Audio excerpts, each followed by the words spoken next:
lok tia dek onyo ang'wen keywords me achiel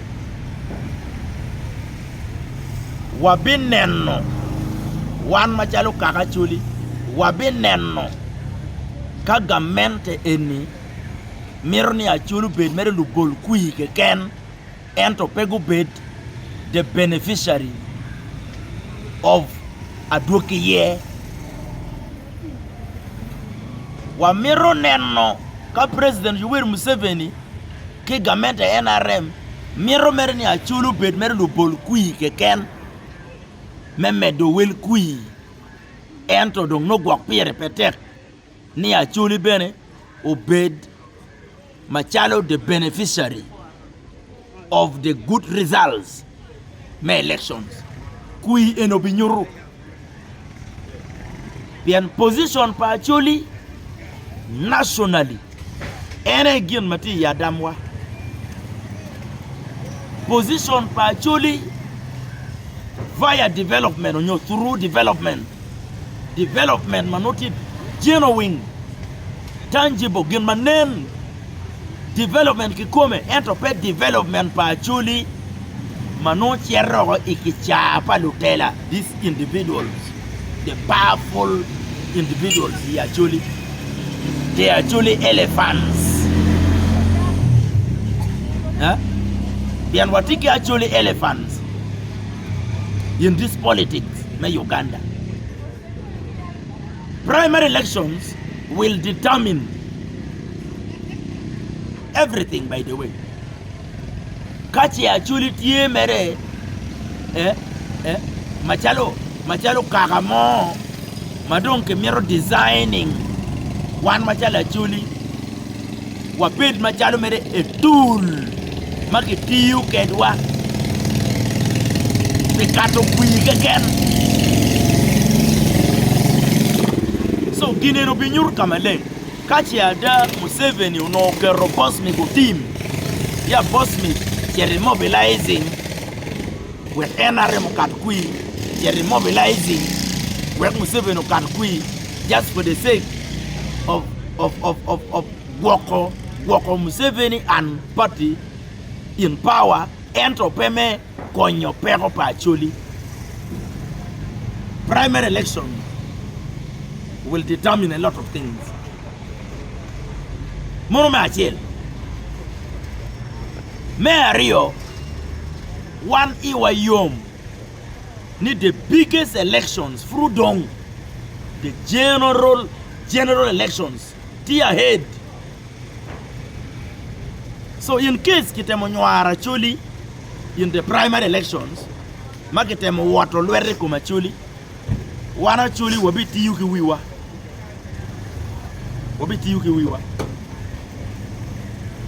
one wamiro neno ka certain individuals are bigger than Acholi. Wamiro neno ka these Acholi elephants in politics, if they are bigger than Acholi as a tribe, we shall see in these primary elections. Kumamba. So machalo Acholi waberu vigilant enough. Waberu kia dam matwero nyamotam mategu. Iwenyo kagamente bitero certain individuals maaki Acholi negien don nyukien dit loyo Acholi. Anatamane Acholi dit loyo ngatumo keken. Donc dange ma anabir ka dange wanaka yam since 2006. Ma anawer mzee wa kazi 2011 2016 2021 and today one of year the campaign May 2026 general elections primaries will determine under which you end up. So kawunu bitero jowu mukene ke borogni ni candidates per state candidate per state. All these individuals, they have upper hands in these primary elections. Madong gen one macho underdogs. Makoy wa perepe what we're surfacing come up yen. Financially, they have the muscles, financial muscles, and then power, getting capacity, because they have the power and they have the wealth, so they can manipulate the processes in these primary elections. We are going to be very sorry for you who may think that one machalo underdogs though, we must suffer.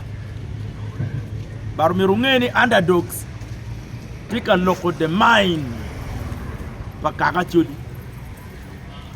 So one machalo kagachuli mirwabit kikachung. Dok ben wabit ki agenda wa ene Acholi agenda. So government ticket wa ento no war Acholi agenda. President Museveni ticket wa ento no irrespecting our agenda, Majalo Acholi agenda pakaka. You may do whatever you want to do. Iromochwalo RDCs nigubien go yakwiwa. You can even deploy komon kikome nigo yakwiwa. Ento wa foilo bani kui any free primary elections. So whatever evil you may plan against us in this primary election will determine the fate.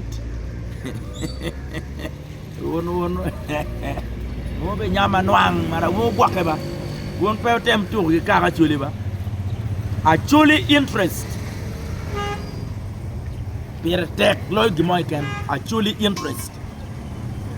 When you not individual interest, Acholi interest matters. I don't know.